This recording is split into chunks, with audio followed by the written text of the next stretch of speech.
व्यवहार बनाने में, और सच पूछो कुछ कई चिंताओं में, विषाद में, नहाने में, धोने में, खाने में, इनमें निकल जाते हैं।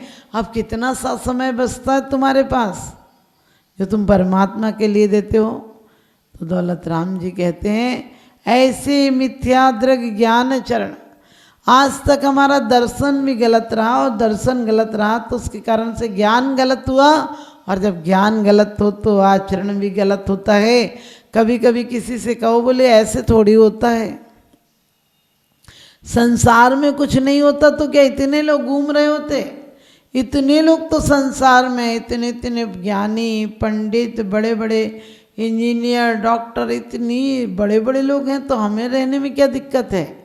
आप हमेशा गिरावट वालों के साथ हो जाते हो, क्योंकि आपको अपना उत्थान अच्छा नहीं लगता है।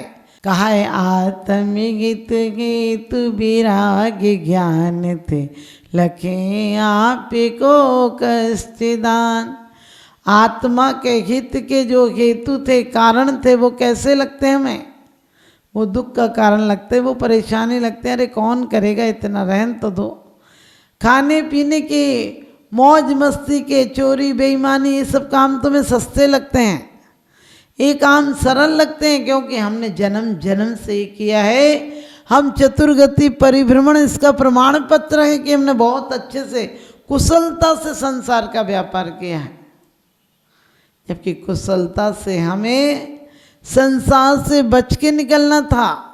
कर्म चोर बहु फिरत हैं, कर्म चोर फिर रहे हैं। कहते ज्ञान दीप तप तेल भर, क्या करो? ज्ञान का दीपक ले लो यदि बचना है तो। कौन से ज्ञान का दीपक ले लो? सम्यक ज्ञान का दीपक ले लो।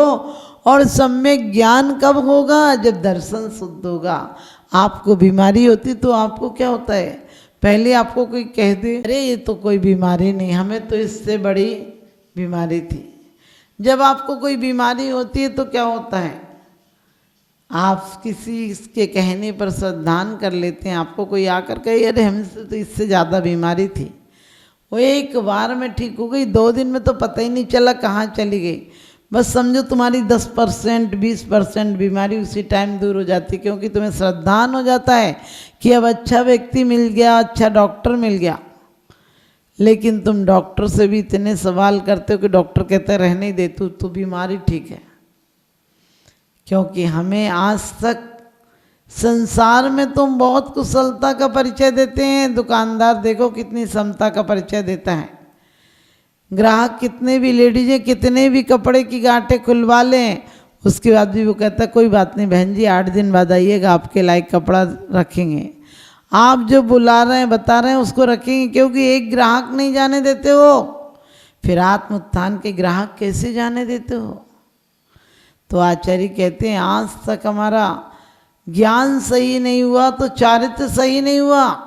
हमने चारित्र भी धारण किया, व्रत उपवास भी किए, संयमशील भी किया, तो क्यों किया? कि स्वर्ग मिल जाएगा, मोक्ष मिल जाएगा। अरे मोक्ष मांगने से मिलता है? अरे यहाँ मांगने से तो भीख भी नहीं मिलती है दुनिया में। मांगने से कभी भीख मिलती नहीं, घर घर झोली फैलाने से क्या फ़ायदा। आप किसी के यहाँ जाएं और बिल्कुल फटे हाल जाएं, रोते बिलखते जाएं, लोग एक आध टाइम मुश्किल से खाना खिला देंगे, दूसरे टाइम आपको बाहर का रास्ता दिखा देंगे।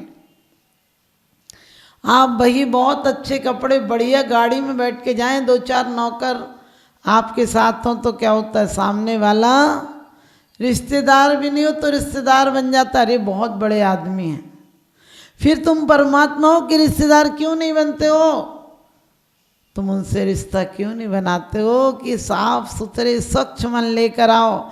वहाँ तो धन ले जाना पड़ेगा, यहाँ तो सिर्फ जीवन धन ले जाओ। यहाँ कोई जड़ धन की जरूरत नहीं है। ये वो सरकार नहीं है जो कि चांदी का जूता दिखाइए और हर काम बनाइए। ये तो वो सरकार है जो तुमसे कुछ नहीं लेती है, तुम्हारी जन्म जन्म की गंदगी छुड़ा देती है और तुम्हें एक दिन अपने जैसा परमात्मा बना लेती है। तुम इनके दरबार में आकर क्या मांगने चले आते हो? लाडी बाडी घाड़ी हाड़ी ये सब मांगने आते हो? अरे ये सब मत मांगो, ये तो अपने आप मिलता है सम्यक दृष्टि को। तो कहते हैं ऐसे मिथ्यादृ ज्ञान चरण। आज आचरण कितना खोटा हो गया, ज्ञान कितना खोटा हो गया। आज ज्ञान भी वो सिखाया जा रहा है जो पेट भरने की कला सिखाता हो। आज ज्ञान वो सिखा रहा है जो चोरी और बेईमानी की कला सिखाता है। हमारा विज्ञान पूर्णता की तरफ ले जाता था और ये विज्ञान अधूरा है।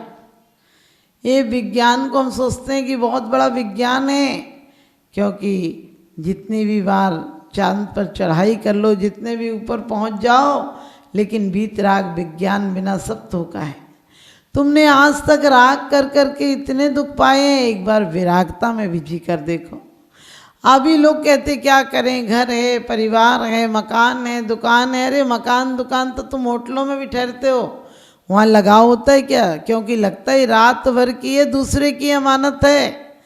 ऐसे ही प्रकृति भी क्या है, दूसरे की अमानत है। प्रकृति हमेशा से थी और रहेगी। तुम मेहमान की तरह आओ।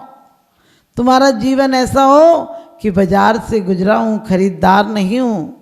बाजार से गुजरा हूँ, खरीदार नहीं हूँ, और दुनिया में रहता हूँ, तलबदार नहीं हूँ।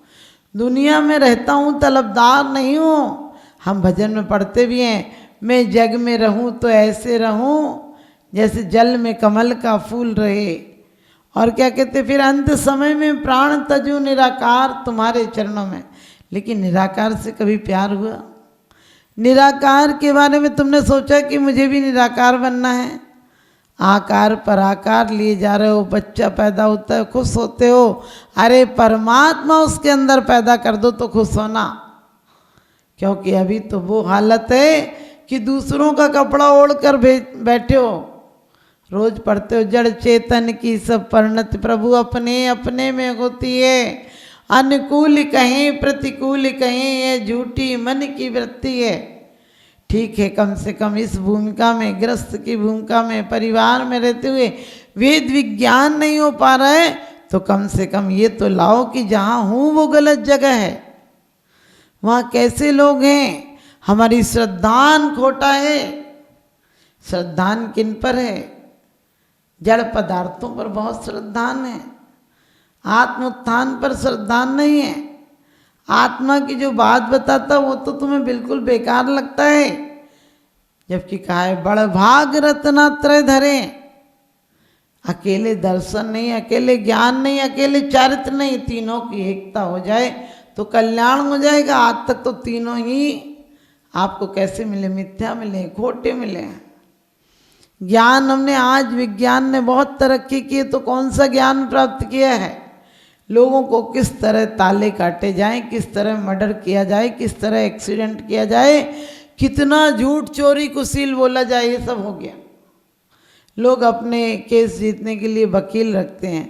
मैं कहती हूँ वकील को तो वो बता पाएगा, वकील जो तुम बताओगे। क्या ज़रूरत है अपने आप अपनी हाजिरी लगाओ कि मैंने क्या क्या पाप किए हैं। कोई क्या बताएगा? कोई बताएगा तो वही हाल हो जाएगा। तुम परमात्मा के सामने कहते हो पापे स्तेन दुरात्मना जड़ दिया, माया बिना लोभिना, और कोई दूसरा देख ले कहने लगे तुम पापी हो, दुष्ट हो, लोभी हो, माया भी हो, तो कहने लगे किसी से बता मत देना, मैं तो सोच रहा था सिर्फ भगवान है।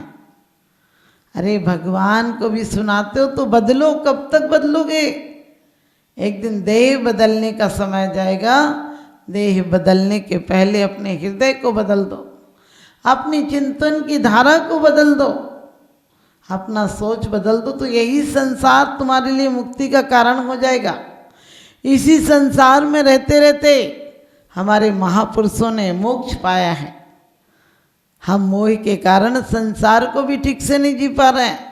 हर आदमी रोता भी लगता है, क्योंकि कहते हैं भगवान, हे भगवान मेरी औकात से ज़्यादा मुझे कुछ न देना। हे परमात्मा मुझे अपनी औकात से ज़्यादा कुछ मत देना, क्योंकि अधिक रोशनी में भी आंखें चौंधिया जाती हैं। अधिक ज़्यादा भौतिक सामग्री हो, पद प्रतिष्ठा बहुत अच्छा मिल जाए तो फिर परमात्मा की याद नहीं आती है। कहते भी हैं दुख में सुमरण सब करें, सुख में करे न कोई, और जो सुख में सुमरण करे तो दुख काहे को। तो तो आप भी ध्यान रखो, हमने अभी तक दूसरों के कपड़े, दूसरों के रिश्ते निभा रखे हैं। हालत ऐसी हो गई, एक व्यक्ति धोबी के पास अपने कपड़े लेने पहुंचा। उसने कहा बाबूजी सामने रखें। उसने कहा भाई ये तो मेरे कपड़े नहीं हैं। कहने लगे अरे बाबूजी मैंने तो सोचा आपके हैं। बोले मैं देख के गया तो तुझे पहचान बता के गया। उसने कहा बाबूजी वो कपड़े तो कोई दूसरा ले गया, वाइट वाइट थे, मैंने वो पन्नी उठा कर दे दी। तो उसने कहा क्या करूं? कहने लगे चले जाओ, सामने बैठा हुआ है, सो रहा वही है। बैठे बैठे सो रहा था, उसे जाके कहा कि भाई साहब ये कपड़े मेरे हैं। बोला क्या बात करते हो, मैं तो घर से पहन के आया हूँ। बोले घर से पहन कर आए हो, लेकिन आप निशान देखो मेरा है। जैसे ही निशान देखता है क्या हो जाता है, तुरंत भाव बदल जाते कि नहीं मेरा नहीं है, वाकई में पहनाया। अब वो आपसे कहे भी कि कोई बात नहीं, आप बैठे हैं थोड़ी देर पहनी है तो क्या लगता है, कब जाऊं और कब इसका कपड़ा वापस कर दूं, और आप कर भी देते हैं, उससे क्षमा याचना भी करते हैं।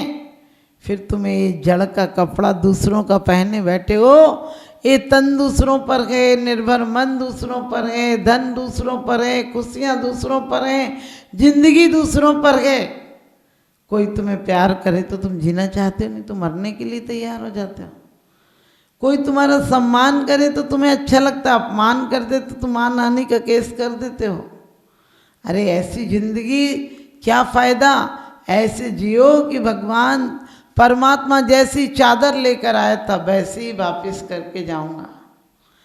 अपने जीवन में कुमार्ग पर बिल्कुल नहीं चलना, एक भी कदम नहीं रखना, हरगिज कदम न रखिए, हरगिज कदम न रखिए गुनाहों की राह पर, किसको मज़ा मिला है कांटों की छांव पर। तो आप लोग भी जिस प्रकार से उस धोबी के कपड़े को उसने भूल से आया था लौटा दिया, हम कितनी बार भूल करेंगे? 84 लाख बार भूल करते रहे और अभी भी भूल करने का इरादा है। उन दुनिया तो भेड़ चाल है, भीड़ बड़ी बेईमान होती है, भीड़ बड़ी बेईमान होती है। जब तुम आते हो तो तालियां और थालियां बजाती है, जब तुम्हारी शादी होती है तो बारात के आगे नाचती है दुनिया, लेकिन जब तुम्हारी मुसीबत आती है, मरने के दिन आते हैं तो सड़ने के लिए छोड़ देते हैं। जब तुम मर जाते हो तो तुम्हारे बेईमान लोग ये तुम्हें राम नाम सत्य है, सत्य बोले गत्ते, अरिहंत नाम सत्य है, सत्य बोले गत्ते, मुर्दे को आगे कर देते हैं, सब पीछे हो जाते हैं कि तू जीवन भर हमारे लिए जिया, हम तेरे लिए नहीं मरेंगे, अब तू जा मर जहाँ जाना है। तो ध्यान रखना, अपने जीवन को सुखी बनाना है तो माना कि जीवन में कुछ चीज़ें अपनाना पड़ता है, व्यवहार अपनाना पड़ता है, जब तक अभी आपने संयम नहीं लिया, पूर्ण संयम नहीं लिया। लेकिन वो भी कैसे, सब्जी भी लाते तो देख कर लाते हो, माना कि हे को भी ले आते हो, केले का छिलका खाते नहीं हो, लेकिन केले का छिलका होता है तो क्या करते हो, घर तक आप दुकानदार से कहो कि मुझे छिलका नहीं चाहिए, तू तो केला केला दे दे, तो केला खाने लायक भी नहीं बचेगा। इसी प्रकार से जब तक मोक्ष नहीं हुआ तब तक छिलकों की तरह इन पर्यायों में पुद्गलों के साथ रहो, लेकिन एक लक्ष्य रखो कि ये तो है मेरी आत्मा उपादेय है, तो तुम एक दिन परमात्मा बन जाओगे। तुम्हारे घर के झगड़े मिट जाएंगे, तुम्हारे व्यापार की चिंताएं मिट जाएंगी, तुम्हारे बच्चों का, परिवार का जो तुम्हें बहुत बोझ लगती है वो जिंदगी तुम्हें फूलों से हो जाएगी। कहते हैं फूलों की तरह फलता है कोई कोई, फूलों की तरह फलता है कोई कोई, वृक्षों की तरह बढ़ता है कोई कोई, दीपक की भांति जलता है कोई कोई। आदर्शों की बात तो सब लोग करते हैं, लेकिन आदर्शों के मार्ग पर चलता है कोई कोई, आदर्शों के मार्ग पर चलता है कोई कोई। आप लोग आदर्शों के मार्ग पर चलें और दौलत राम जी की सीख को माने। आप सबका भला हो, मेरा यही शुभाशीष।